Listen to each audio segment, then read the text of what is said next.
none ikintu cyatunguye abantu cyaje kuba yaje guhamagara telefone y'umwana witwa umukobwa wa Kabuga, aramubwira ati wowe waza mu gihugu nkagufasha kubona imitungo ya papa wawe, muzi neza ko Kabuga irafite imari zikomeye, yari umukire ufite ibintu mu Rwanda. Aramubwira ati waza, kandi ibyo yari marafuku. Bajya kumufata baramuzana bamujiza muri hoteli. Bamuje muri hoteli, wa mugabo David Batenga asigara hanze barinjira, none kumbe barangije ngo umwe yahisamu amugonga 9, amugonze 9, undashaka kugira ngo arwane amukuramo. Kwa kumugonga 9 undi amufata gutyo aranika.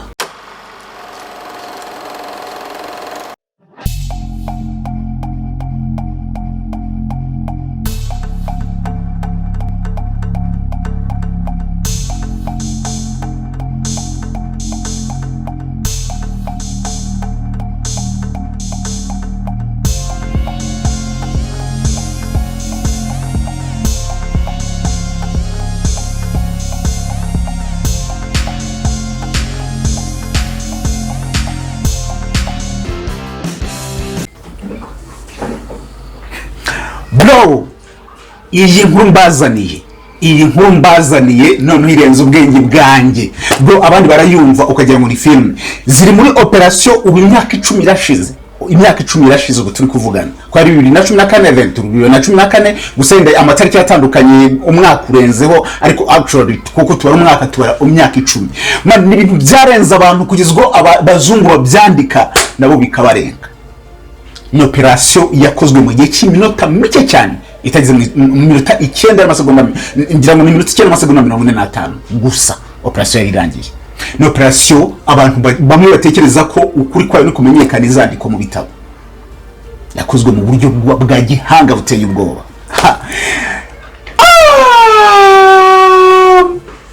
Muranye rero nagira ingi. Ibi ni mu buryo bumwe bw'ibiganiro nateguye kuzajya mbaha bwo mu operation nk'iki nakise ngo ni Rwandan operation. Iyi episode ya mbere tuvuga ku bintu ku ma operation yo mu Rwanda gusa. Tuzakuza tunavuga n'izindi nkuru za zindi zitangaje zaje zibaho ku isi muri Afrika, ariko nanababwira n'izindi nkuru zigiye zitandukanye. Ati byagenze bite rero? Abaro nyivuge? Sawa. Ndinde ho guhakana. Yes, biransaba ko mbasubiza gato cyane muri 59 hagize gutya haba ubwoko bw'abatutsi baratotezwaga kugeza ubwo bahunga igihugu. Bahunze igihugu baragenda bajya muri Uganda. Bamwe arabagiye muri Uganda, abandi bajya muri ngira ngo benshi bagiye muri Uganda. Kugera muri Uganda mu mwaka ukurikiyeho mu mwaka w'1960, ababyeyi b'Abanyarwanda baragenda bageze muri Uganda, bajya barara muri 60 baza kubyara umwana witwa Patrick Karegeya. Uyu nguyu wumva inkuru ze bro, shatse narakwicecekera. Ubuzima bwe ni filime gusa, ni gisirikare, ni boot. Noneho umuntu twayuri Kaguta Museveni byageze mu myaka ngira ngo aza gushaka gukora ubutegetsi, kuko intambara zagiye zibanza bikanga bikongera bikagira gute, aza gushaka gukora ubutegetsi. Muri abo bashaka gukora ubutegetsi yashakaga gushyiramo, yashyizemo n'Abanyarwanda. Muri Abanyarwanda harimo umuntu witwa n'ubundi Patrick Karegeya. Muri icyo gihe aza gushaka gufasha Museveni gukora ubutegetsi. Noneho bigeze muri 1982, icyo gihe afite peti rya lieutenant, baza kumuta muri yombi, baramufunga kuva muri 1982 kugeza muri 1985, ariko baza kumurekura. Museveni aza gutsinda akora ubutegetsi, Patrick yinjira mu gisirikare cya Yoweri Kaguta Museveni. Ibintu bibayaho, ariko uyu mugabo akaba mu kintu cy'ubutasi bro, yarari hejuru. Ubundi igisirikare benshi bavuga ko iyo ufite ubutasi, kimwe cya kabiri cy'intambara already bawagitsinze. Niko abantu babivuga. Nuvuga ngo iyo ufite ubutasi bukora neza, iyo ufite amakuru y'intambara, kimwe cya kabiri cy'intambara already wagitsinze. Uyu mugabo yari umutasi, yari navuga ngo yari mu bantu bari imbere cyane ubutegetsi bwa Yoweri Kaguta Museveni cyangwa se mu ntabara bari barwanye. Museveni amaze gufata ubutegetsi, umugabo akomeza mu kazi ke kubutasi. Biza kuba ngombwa ko baza gushinga Abanyarwanda, ibyo byo murabizi, bari barameneshejwe, barabuhunza ari impunzi bashaka gutaha mu gihugu. Ngira ngo ibyo murabizi ko Habyarimana ntago yenda nza kubiga ko mabagira ati u Rwanda n'ikiraho cye cyuzuye, ngombwa ko bashaka kwinjira bakoresheje ingufu. Muri ku itariki ya mbere ngira ngo z'ukwezi kwa 19 baratera. Ariko muri abo bateye uyu Patrick ntabwo ararimo, ntabwo ari mu bantu babohoye u Rwanda, ntabwo arahari. Ariko akaba ari umuntu wari uzwi mu butegetsi bwa Uganda nk'umuntu uzi amakuru y'ubutasi, umuntu uzi gucengera, uzi kumanipira, uzi gukora na double agents. Yari umuhanga cyane, akorana n'akarere kayihura. RPF iratera, intambara baza kwitsinda ndetse banahagarika jenoside ku itariki ngira ngo enye z'ukwa karindwi muri 1994. Ariko bamaze guhagarika intambara, hari abantu urumva bararwanaga, hari umugabo w'ingabo zatsindwe za Itsfa wari warambutse ari hafi muri Kongo, ariko benshi bakavuga ngo n'ubundi agiye kugaruka kuri ubutegetsi mu Rwanda, bwari busa naho butaranakomera. Icyo gihe abantu bafite ubutegetsi bw'u Rwanda nk'abantu nk'ubutegetsi budafashe, ariko nanone bufite amakarebro bawutinya. Nubango benshi kugeza baravugaga ngo ni nk'ikirunga kigiye kuruka ko baravuga ati aba bantu muvigere mu ruduhe, niko baravugaga. Mwebwe murarufashije muri twaje turuwake, niko byari bimeze.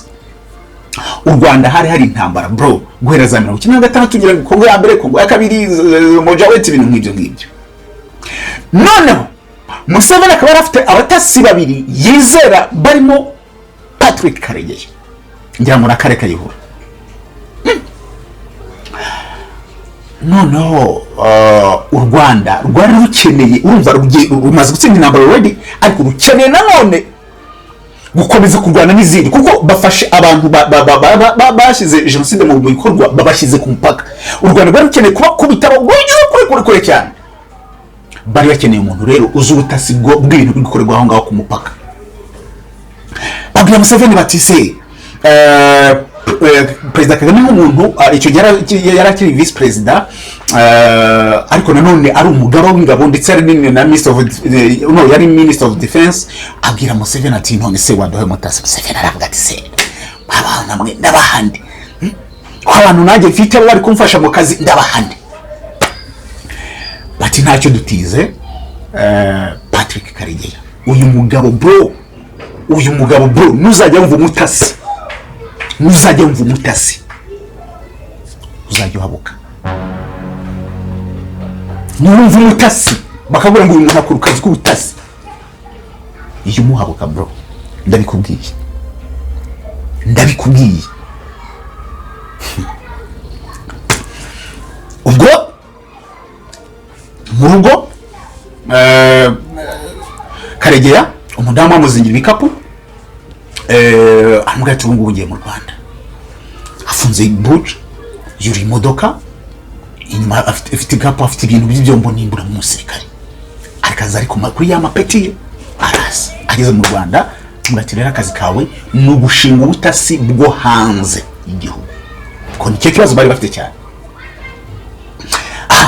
Munga tako nako ndagakora. Akora umuntu wari uzi ikintu indimi yarazizi, yari yarasomye, ariko nanone n'igisirikare akizi, ariko nanone azi amayeri yo gucanganya abantu kugira ngo u Rwanda rwari rukeneye nk'umuntu wagombaga kubakorera operations z'abantu bari hafi, ndetse n'intambara zazigiye gukurikiraho. Kuko urumva hari ubutegetsi bwa Mobutu Sese Seko, kuko ngwengu weza banga wari mu gihugu cya Kongo, ariko ari nabo bacumbikiye ziriya nterahamwe, ndetse yari n'inshuti y'akadusohoka y'umuntu bita Habyarimana. Binavugwa ko imva ye yaza ari we ngo wazanye umuramba akawuzana hariya muri Kongo, ndetse ngakawujyana Insere aho yabaga. Bivugwa ko ari naho umurambo wa Habyarimana washyinguwe n'ibivugo. Bari bakeneye gukora ubutegetsi bwa Mobutu. Ariko noneho haba ikibazo kimeze gite? Haba ikibazo kivuga ngo ese turarwana na Mobutu kandi atadushojeho intambara. U Rwanda nk'abantu bwari ubutegetsi abantu basuzugura, ariko nanone ngo bufite amakari bro. umuntu witwa Kofi Annan muramuzi mwese, icyo gihe yarashinzwe ngira ngo ari umuyobozi wa Loni, araza n'indege nziza, abaprotokole, abantu bamurinze, ibintu nk'ibyaraza agera muri Kigali.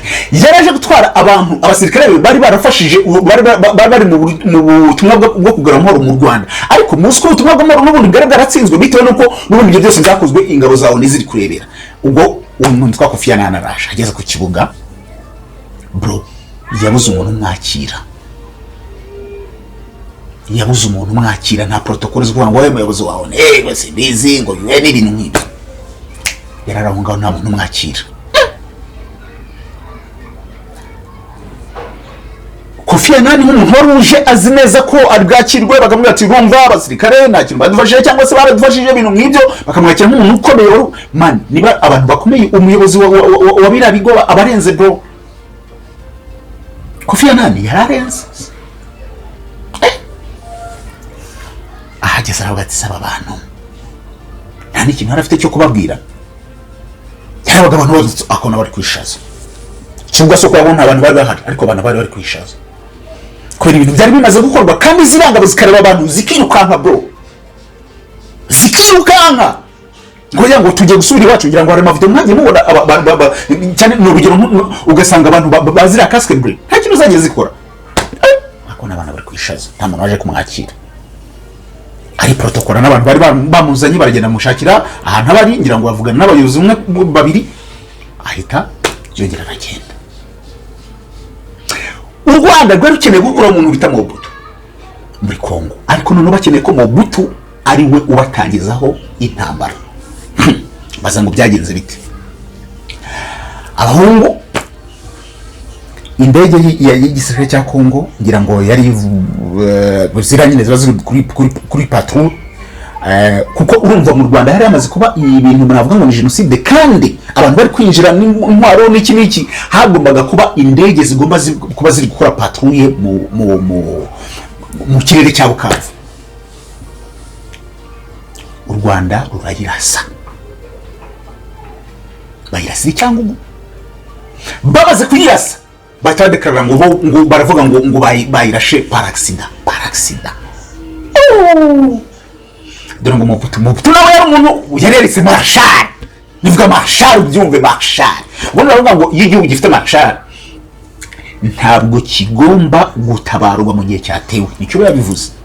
Iyo umuntu dekaraye nka marshal bivuga ngo intambara zose bayazirwana zose. Weya u Rwanda ruba rumushotoye, haba rero intambara ya mbere ya Kongo. U Rwanda rugira ikibazo kimeze gutya, baravuga ngo none tugiye gukuraho Mobutu, nitumukuraho hagahita hajyaho undi muntu nawe akatuzonga nka kuriya. Dukeneye umuntu wacu tugomba gushyiraho. Baricaye ngira ngo bari abayobozi nka batanu, baricara baravuga none ninde muntu tubuze gushyiraho hariya ku buryo atazaduteza. Icyo gihe Kabarebe yari mu bantu b'imbere bari kurwana ziriya ntambara, ngira ngo ibitembe yakorewe muri Kongo abantu twese turamuzi mu kuri asabiyoti. Baravuga batari ko hari umugabo wari umaze iminsi akeneye ibintu by'impinduramatwara, uwamushyiraho ashobora kugira ikintu agira kandi akazajya twumva. Ati uwo ninde? Uwo yari umuntu bita Kabila. Pere ntabwo ari uriya, ntabwo ari Joseph. Kabila ntabwo yari muri Kongo, nta n'igisirikare yari afite. Baravuga ati noneho ntitumuhamagare, ahubwo reka tujye kumureba muri Kongo, muri Tanzania. Baragenda umuhungu bamusanga yibereye mu Zanzibar ku mazi, ibyana byikaraga. Zanzibar none ari ibyana by'ibyarabu byaravukiye aho ngaho byiza, bifite ibibuno bigira gute, yibereye muri twatuzi, yiryamiye muri, urabona twatuntu two ku mazi, yiryamiye ameze gutya. Abana bagenda bamukoraho ibyanwa n'ibiki. Ahagaze agiye kubona yumva umuntu amukozeho. Ntumaze ngo bamugezeho gute, bamutwakinze gute, kuko ntibamuhamagaye. Ambwa ati ngo nujye gufata ubutegetsi, ngiye kuba perezida. Ati kujya ati namba James Kabarebe baramuha namba, aramuvugisha ati ibintu bivuga n'ibyo, ati wino rwose ufata ubutegetsi. abana bakubise ishoti ati toka babana bati bigeze bite oya mwemuretse Kabila abari rukansi ageze Kinshasa kabari bati rwose intambara twayikoze umuntu witwa Nuze twamutsinze umuntu witwa Mabutu ugiye gufata ubutegetsi ngo yarasetse cyane arishima ndetse ngo afata kabari bakamugwaye nukuri aramushima cyane ubwo yari Kongo ya mbere muri izo operation zari zirimo umuntu wagenda agatanga amakuru hanze avuga ati ibintu bimeze gutya ku mupaka bimeze gutya twakora gutya twagira gutya umuntu witwa byari bishinzwe umuntu witwa Patrick Karegeya nagenda akora izo operation rero haza kuba Kongo ya kabiri byagenze bite wa muntu tuva kuba mushyira ku butegetsi bamaze kumushyira ku butegetsi ashaka kuvuga ngo arashaka gukura mu Banyarwanda bose ngo afite ubwoba ko bazamukuraho aza gukora ikintu kimeze gutya aza kubwira Abanyarwanda ngo ni mutahe none harangije arabwira ngo nabateguriye indege iza kubatwara yari afite gahunda imeze gute yari afite gahunda yo kuvuga ngo nibaze kugenda muri ya ndege nibaze kugera ahantu bahite ya ndege bayirasa Abanyarwanda bose bapfiremo Kabarebe yari umugabo w'ingabo muri Kongo none aravuga ati mwese mwajyamo nta kibazo ya makuru Abanyarwanda baza kuyamenya none aravuga ati oya atahubwo twajyana n'abandi bawe bakaduherekeza nta kibazo ndati ndabaherekeza gute aravuga ati none ntabwo twagenda ahubwo twagiye muri operation icyaje kuba Kabila yaje kubona ko ibyo bintu biza kumushyira muri risk arabyanga noneho ashaka kuvuga ngo ayirukana Abanyarwanda ku ngufu nibwo yahise haba rero indi ntambara bise ngo ni Kongo ya kabiri none iza mu bya bihugu by'inshuti za Kabila birimo za SADC birimo za Angola birimo za noneho aho niho Patrick Karegeya noneho yaragiye kubona akazi gakomeye Patrick agiye mu bihugu bya SADC bije gukora nazo operation yo kurwana n'u Rwanda na u Rwanda rugiye gufashwa yenda ubushaka barabakinzwe na Uganda icyo gihe noneho nibwo arakeneye kugira ngo agire information zo muri SADC byanga bikunda agomba kugira abantu manipulating abo muri SADC kugira ngo bazajye bo mu information ziturutse muri SADC abo bantu bari bagiye kuba nk'aba double agent kuko buri gisirikare cyose gifite abamaneko bo hanze bagena bimeze gute bafite intwaro zingahe bafite amabatanga bimeze gute none uyu mugabo Patrick yari umuhanga cyane arangije arabikora manipulating ku buryo bazajye bo mu information ahubwo ngo SADC yagaze intambara irarota irabaye u Rwanda ruza gutsinda intambara ndetse kugeza nubwo bakwiye ingabo zabo ingabo z'u Rwanda zirataha ibintu nk'ibyo uyu mugabo bakomeza bamushinga akazi ko kuba ubutasi noneho muri reka ntaza kwibeshya neza ngira ngo umwaka ngira ngo ni muri za 2000 kangahe yaje gutabwa muri yombi ntabwo mbwibika neza ndabishyiraho ngaho yaje gutabwa muri yombi amaze gutabwa muri yombi bamushinja ko yasuzuguye bamushinjaga nyine amakosa yo mu gisirikare ntabwo ninjira mu bintu bya balance za gisirikare baramushinja ariko aza kumukatira amezi 18 aza kuyarangiza ndetse mu kuyarangiza aza kongera kumera nk'umuntu uticujije udasabye imbabazi kandi niba ari ikintu gisirikare bagendera bro ni ikintu cyitwa ngo discipline wabivuze mu gisirikare n'ubwo buri general bro cyane igisirikare cy'umwuga nka RDF ntiyicuza ntiyanekana ko nyine hari ikintu ari kosa mbese ntiyerekana kwicuza kwe none ikintu cyatunga abantu cyaje kuba yaje guhamagara telefone y'umwana witwa umukobwa wa Kabuga aramubwira ati wowe waza mu gihugu nkagufasha kubona imitungo ya papa wawe muzi neza ko Kabuga irafite imari zikomeye yari umukire ufite ibintu mu Rwanda aramubwira ati waza kandi ibyo yari marafuku binavugwa ko hari company yari igiye gukora ibintu by'imihanda ngo banasenyara ku Kibicanga yaje gufata iryo soko iraritsindira ariko Bendesen yari company y'umuntu witwa Kabuga ariko bifashijwemo n'umuntu witwa Patrick Karegeya aho ngaho yari yatangiye kujya muri za ntambwe baza kuperereza baragenda barabimenya ariko mu buryo busa n'ubutaramenyekanye neza bro uyu mugabo ari umuhanga amfere mu umugabo mu masaha y'umugoroba ahagana saa 10 ari mu rugo na uniform, aba ashize agakapu gatoya rwose karimo utuntu karimo udupapuro, utuntu rw'uduki n'amafaranga make yarabikuza, ajya mu modoka ye, atwara imodoka aragenda mari yinjira Uganda. Yinjira Uganda aza kuhava ajya South Africa. Ajya South Africa aho ngaho yahise agenda aranuma ntiyongera kuvuga. 2010 uwitwa Kayumba nawe arahunga, operation nzababwira, nawe musangayo. Amaze kumusangayo mu minsi yaje gukurikira baza gushinga umutwe wa RNC bise ngo ni Rwanda National Congress. Uyu mugabo akaba arafite connection y'abantu bakomeye cyane, kuko urumva yafite abantu bo muri SADC bahandi yajya kura za information baba double agent bari bamuzi, bari barakoranye nubwo barabanze icyo gihe, ariko yari afite ama connection. Ikindi umuntu witwa uyu president wa Jakaburi Kikwete yari inshuti cyane y'akadosoka n'umuntu witwa Patrick Karegeya, niwe wasabiye Afrika y'Epfo ngo ati noneho mwana mudufashe, kuko icyo gihe bisa naho Afrika y'Epfo yari ifite deni bya Tanzania, ko yari yarabifashe cyane mu bintu bibazo byabo bari barimo. Noneho bagomba kumwumva bakamufasha umuntu witwa Patrick Karegeya.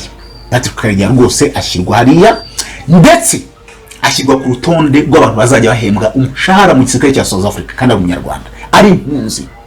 Barangije banamuha abantu bazajya bamurinda bro. Yarameze neza bashinga umutwe kandi bagezeyo none bavuga ati ibintu byashyushye mani. Muri iyo myaka hahunga abantu benshi, hahungagira ngo bagahima n'abandi bari bafite amaposta akomeye bro, bari bafite amaposta akomeye cyane. Noneho umugabo noneho icyo gihe amaze gushinga RNC, urumva afite escort, afite ibintu bimeze guti ko fari nayo, abaperezida afite ama connection y'abantu bazungurutse u Rwanda barimo bashaka muri Kikwete. Muri icyo gihe bivuga ko tanajya imbisi cyane n'u Rwanda. Ajya ku kimakuru aravuga ati rwose umuntu witwa Perezida Kagame kumukuraho nta kindi uretse imbaraga za gisirikare gusa, kandi ubu nazitangiye. Wareba ku ruhande ukabona uriya mugabo arabyimbye bro, ukabona afite abasirikare, ukabona afite ibintu, ukabona yaripanze, afite connection, afite amafaranga. Barangije baza kumushakira ahantu ho kuzajya gutraininga abasirikare mu buryo bw'ubutasi muri Somalia, akishyurwa ikofi byimbye tiza gutraininga abasirikare kandi uvuye muri South Africa ari connection z'ibihugu. Yagomba kuzajya yishyurwa amafaranga ari ku rwego rwo hejuru. Ayo mafaranga rero umugabo aripanga bro, aripanga niko bitwa bayivude kuri BBC. Ibintu byari bimeze nabi man, bivuga ko icyo gihe yari uwo mwanzi nimeho ya mbere ya leta y'u Rwanda. Ntabwo u Rwanda icyo gihe rwari kunezerwa, ntabwo rwari kwicara ngo rutuze. Imyaka iragiye 2013 ku itariki 28 umuntu witwa inshuti ya Patrick witwa Apollo, umucuruzi umunyarwanda papa bro, afite ikofi n'imodoka yanditseho Apollo kuri plaque. Man, zira plaque kugira bakwandike izina ryawe, ngira ngo mu Rwanda sinzi niba ngira ngo biremewe, ariko byishyurwa amafaranga menshi. Ngira ngo mu bindi bihugu ngira ngo mbo naje nikize byumva ko ari mu Rwanda, ngira ngo ushyirwa buri kwezi bawishyura miliyoni y'amafaranga y'u Rwanda kugira ngo ntibashyire plaque bashyire izina ryawe. Urumva umuntu wishyura amafaranga miliyoni ku kwezi ya plaque bro, abarenze ubundi umukire ngira gutya ncishijwe bugufi namwe. Umugabo arafite ikofi ariko ari inshuti y'umuntu witwa Patrick. Yaje kumuhamagarira ati sha rero nshaka kuza kurangiza umwaka wa 2013 muri South Africa.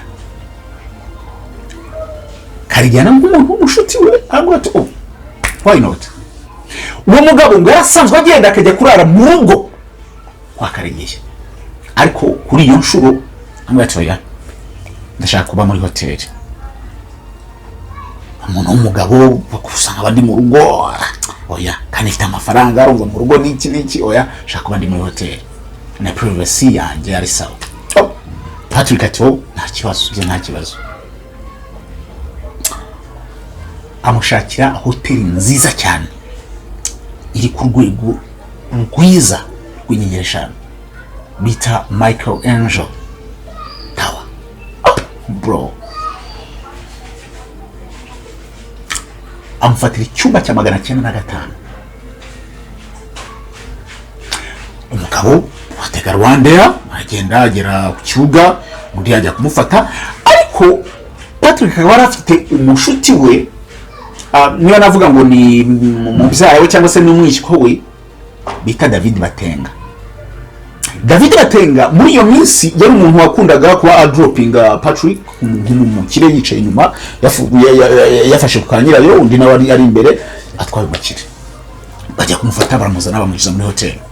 Babuje muri hoteli, wa mugabo David Batenga asigara hanze barinjira, none kumbe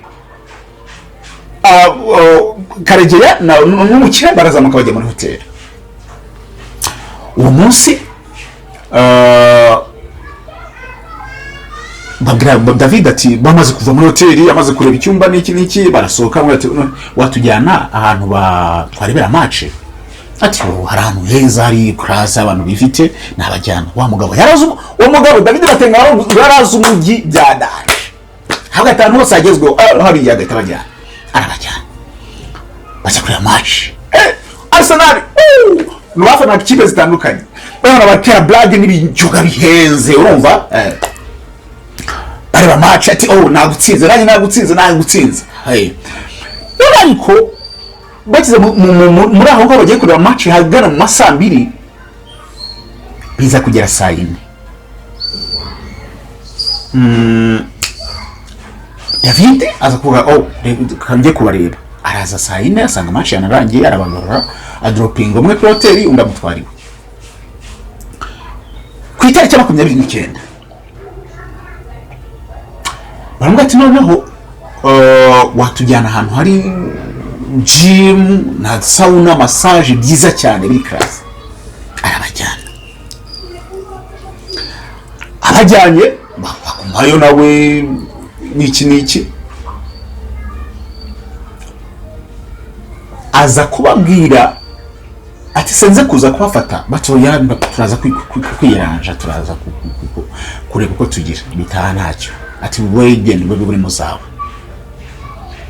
Bagenda bakire baruga, abantu bari bakora mu gituza babaganiriza aho ngaho, ibintu byari sawa cyane iryo joro.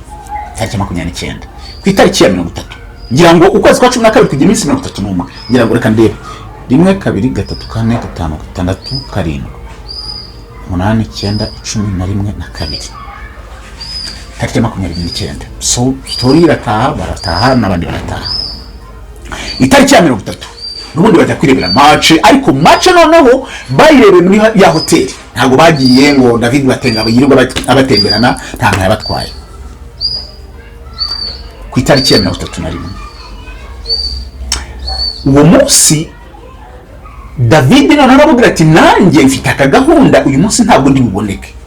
Hari mubyara we wari ufite adosori muramu we wari ufite akantu k'agapati yagomba nawe kujyamo. Ambwira ati okay nta kibazo. Noneho ahagana saa 6:12 yari saa 5:48 saa 6 z'ijoro, David yaje guhamagara Patrick ari umuntu ugira telefone 3 bro, umuntu umutasi kugira ngo umve ko byamubabaje. Yari umuntu ugenda na telefone 3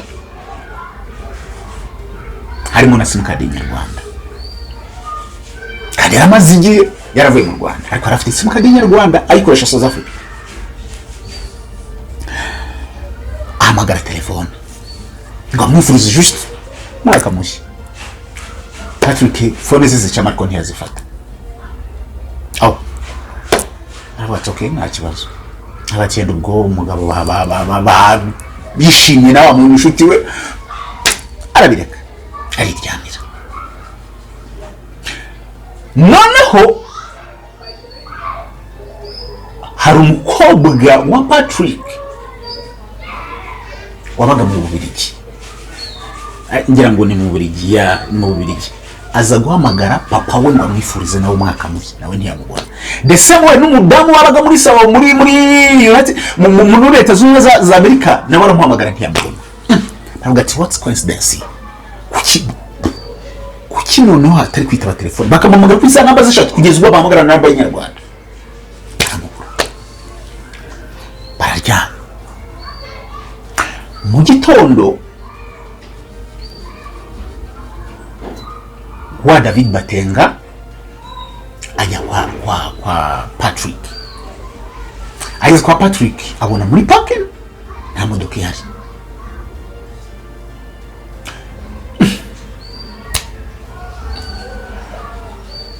Akora ku rugi, akoze ku rugi abona urugi ntabwo rufunze, ayinjira. Yinjiye ajya ngo mu cyumba, agiye mu cyumba asanga uburiri burashashe. Umugabo cyo ko yagiye hagati se basha kuba baraye kuri hotel, ajyayo. Agiye kuri hotel asanga imodoka ya Patrick iraparitse, ariko gatoyo sumi inyuma gato. Iryo joro ngo bavana n'uwo muntu wiswe Apollo, baragiye icyo gihe ntabwo barebye match n'ibiki, baratembere bisanzwe nk'abakire, baranje barataha. Batashye ngo bageze mu cyumba amuherekeje, umuntu urumva n'umushyitsi wawe umuherekeje, wa mugabo amakinga shoko Patrick ariwe winjiye mu cyumba bwa mbere. Ngo niba umugabo arinjiye bwa mbere, uje nyuma niwe makinga shoko ngo nakinze cyangwa sinakinze. Bikavuga ko hari icyumba cyari nimero 105 cyarebanaga na 905, byari byumba umva kimwe kiri kuri side ikindi kiri kuri iyi, ngo harimo abantu bagera muri 3 bari bafashe icyo cyumba bireba. Ngo bamaze kwinjira, umwe asize umuryango udafunze, none ngo babandi ngo bava muri cya cyumba barinjira muri cya cyumba. Bara basore bibigango bro bahagaze, baba barabikoze. Barinjira ngo bagera mu cyumba, batangira kumuganiriza bisanzwe. Hari inzoga aho ngaho bari bashyize ku meza, nyine urumva amahoteli ahenze z'umukiriya. Bo ngo hari igishuka ngo cyari kiri mu kabati, bo bari babikoze before, kumva n'umushyitsi wari mu cyumba bagiciye. Hari n'umugozi. Abasore barinjira bicara ku gitanda, batangira kuzajya bareba kuri telefone. Meze bitese bro, ati ni sawa we ko nabamenyeze, twaje kubasura nyine. Barangije ngo mwahise amugonga 9, amugonze 9, undashaka kugira ngo arwane amukuramo. Kwa kumugonga 9, undi amufata gutyo aranika, anize. Ariko ngo none ngo amaraso kubera kumva bamurigara, urumva ni bisore, ngo amaraso agenda azamuka. No kubera ko kurwana iki shati ndani iki niki, amaraso arazamuka. Azamutse bafata kagatambara bagamushyira mu mazi mu kanwa, bakamushyize mu kanwa kugira ngo ataza gusakuza. Barangije bafata volume ya televiziyo barayizamuka. Za telefone z'eshatu na za message calls ngo bo barabibonaga ko hari abantu bari guhamagara, bahita bazitwara eshatu. Umugozi, ikiziriko na cya gitambara kivuye amaraso bashyira mu kabati, bakina biroko. Bivugwa mu gito ako kanya hari imodoka y'ambasade y'u Burundi yesitera kuri ya hotel Marke Ange Towers. Abagabo baraza bahita bajya kuri airport ngo batakina biroko. Ahangaha niwo iyi nkuru igera ikabucanga. Bagiye inkuru ifite version ebyiri. Bamaze kugenda, wamukiriye we ngo arafite indege y'umunsi ukurikiye, ntabwo yagize, urumva yashyizeho don't disturb, ni akantu bashyira kuri hotel ku buryo n'umuntu uje gukora amasuku adashobora kudisturbinga umukiriya, asiko umukiriya yenda araryamye cyangwa se ari busy n'utundi tuntu.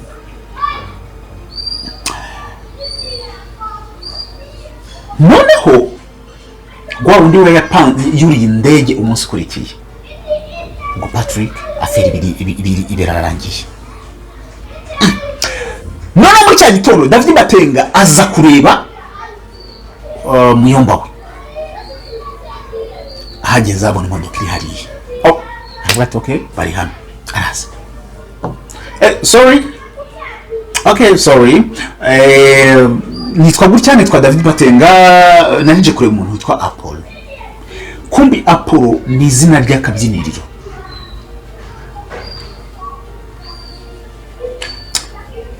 Baraya mu bitabo.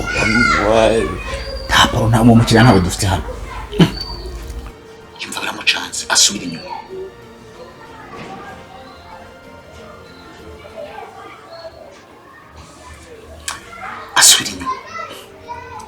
Apollo nawe muri hoteli yumva bibaye nk'ibimucanga. Aragenda arahagarara ariyumvira kandi aravuga se waza nkavuga ko ndi gushaka Patrick, kuko urumva wowe undi wa mbere ntabwo aramuzi, ariko ngo none ntiyanamukundaga, ngo ntiyakundaga Apollo, ngo bitewe ko ngo Apollo ngo yabaga muri South Africa telefone zaba ziri sawa, ariko yasoka muri South Africa phone ntongere kumubona, kujya kumubona kuri telefone ngagarutse South Africa. Ariyo mpamvu ngo David Batenga ngatamukundaga, ariko Patrick wakamukunda bikomeye cyane.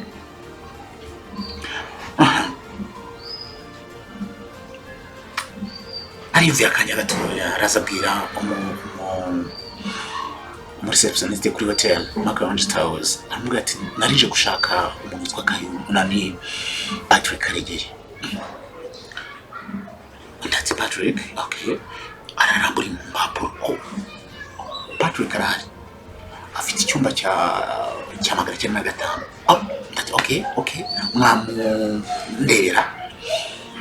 Okay, nta kibazo. Tumubwire ko witwa nde? Nitwa David Batenga. Okay, tumubwire ko ndi mwishwa we narije kumubwira. Okay, so mu cyumba baramagaye phone buri muntu yita agati. Okay, umukiriya ashobora kuba aryamye, so uguraza kumureba. Ati okay, undi nawe aragenda agumari, ariko noneho abasekirite bayahotera mugati ko tinje udasaba service ukabona hagaze bite. Undi ati oya ni umuntu waje gushaka, ariko none kutambaje kuri reception nambaje, ariko barambira ngo nze kugaruka, ariko ndumva ndatekanye.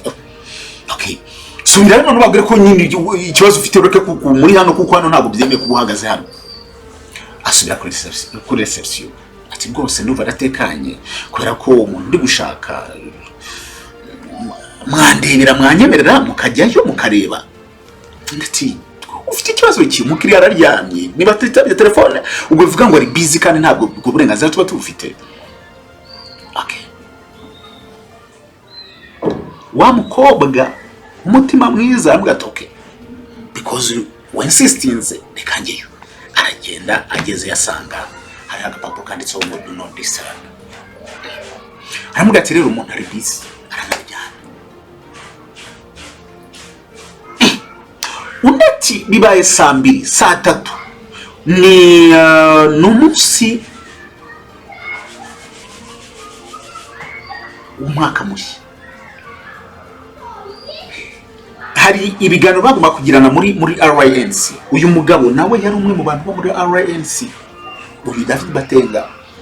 Ati nuza Patrick ntabwo yakabaye twamuhamagaye umugore we, ni umuntu yo wamuhamagaye akabona phone, kandi ikindi ntabwo akunda kuryamagaza amasa, nibisanzwe nta nubwo akunda kurara mu hotel, nta nubwo mbese ni kuvuga ngo yaraye muri hotel ntabwo bibaho.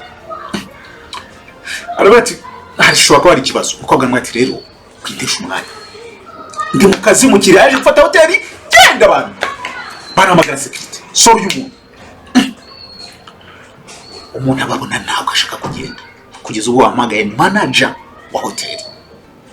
Kati umuntu rero yagiteje ikibazo, hari umuntu urimo hano ngo sinzi ngo ni mubyara we, sinzi ngo babana muki, ntabwo ashaka kugenda, twamwirukanye yanze.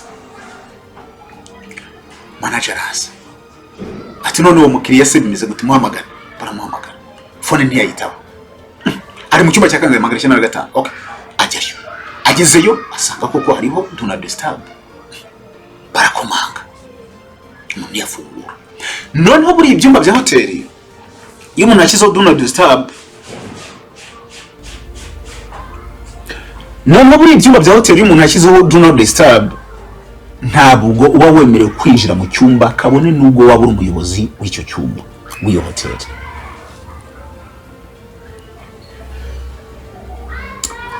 Byasabye ko bahamagara polisi, barayihamagara iraza, babwira ikibazo, polisi itegeka ko baca urugi, ihari bararuca, baca urugi basanga umuntu koko araryama mu cyumba ariyoroshe rwose, amashuka ageze hano. Kuko umuntu wo muri hoteli saga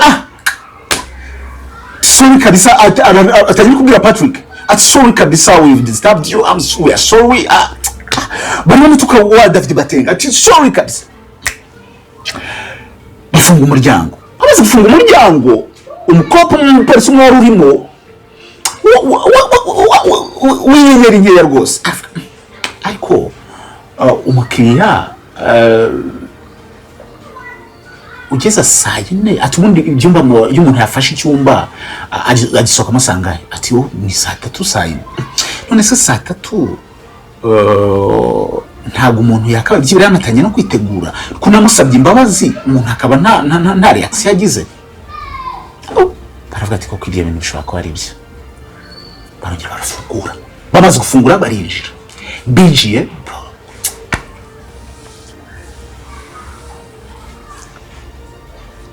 bakuraho ya mashuka, basanga ishati yazamutse, amaraso yaje mu mazuru. Ariko kubera ko ntabwo yari wonye neza kuba nuko afungura icyumba ukaba wagaze ku muryango, ariko kure ntabwo yari wabonye, bareba ku mazuru no ku muntu basanga ari amaraso.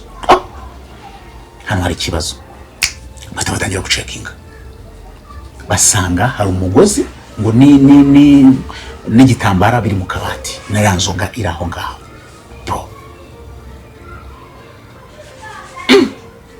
Barebye babona amaraso yakamye, na cya gitambara n'ubundi amaraso yaratangiye gukama. Hano hari ikibazo, bahita boss ngo wari ukuriye ako gatima kari kaje aho ngaho, atahamagara umujyi wa Johannesburg, umuntu ukuriye polisi aho ngaho, mubane barabana, bashyiraho amanuza bariyeri, baravuga ati umuntu wakoze ibintu nsiga hasi hejuru. South Africa rero ni igihugu giteye imbere, mani bahamagaza abandi bantu bo muri bashinzwe ibintu by'iterabwoba, bazana indege barabana babura umuntu. Operation ngira ngo bayikoze mu masaha hafi 48, bari gushaka umuntu wishe Patrick. Bataba bafungura ikirego, baza kugira umusirikare, umupolisi umwe ati gendo, umupolisi ari umuhanga cyane mu bintu bijyanye no kuri ibintu by'ibimenyetso by'intoki, kumva bari basize igitambara, bari bamunize, of course bagomba kumenya ngo ninde wamunize. Aha rero no story ihitibera mbaya.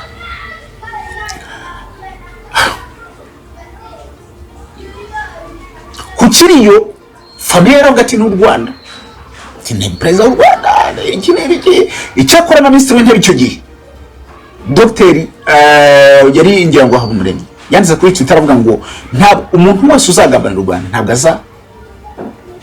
azabona amahoro. Ndetse na President Paul Kagame mu masengesho yagiye ku itariki ngira ngo 14 z'ukwezi kwa mbere, masengesho yo gusabira igihugu, na yaravuze ati nta muntu uzagambanira u Rwanda uzagira amahoro. Ariko ibyo nibyo buriyeho gusa, ariko n'umuntu wari we wese kuko kugambanira u Rwanda nta muntu wose wari we wese ntawe ndabona rwose atuza agatunganiro.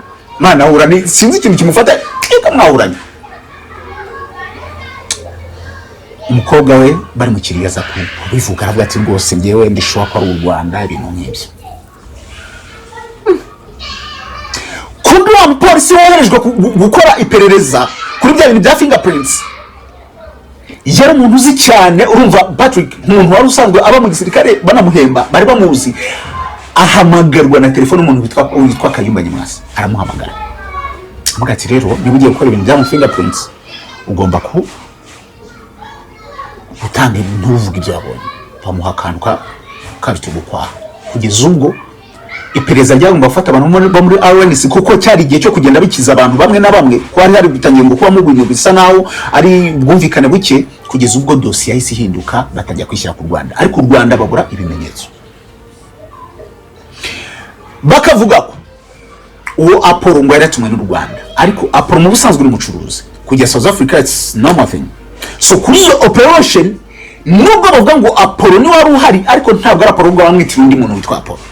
Bikavuga ko iyo operation yakozwe bamwe ku ruhande rumwe bavuga ko ari RNC, abandi bakavuga ko ari u Rwanda, ariko trace yarabuze.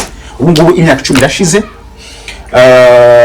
Patrick Karegeya yitabye Imana, ariko ngira ngo nta trace y'umuntu wamuhitanye ihari. Ngira ngo abantu bamwe bagiye bafata, harimo nyine umupolisi wo muri South Africa, ariko nta trace ni muretse ko abantu babivuga gutyo gusa y'u Rwanda ihari.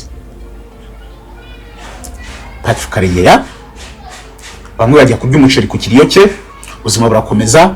RNC iza guhura n'ibibazo nabyo nyuma, bazi kugenda bacikagurikamo kugeza ubwo uyu munsi RNC ari iraho ngaho gusa nyine kiraho ngaho, ko bivuga ko bagenda barya amafaranga, sinzi n'amafaranga basabye Rujugiro barayarya, mbese nabo ubwabo bananiwe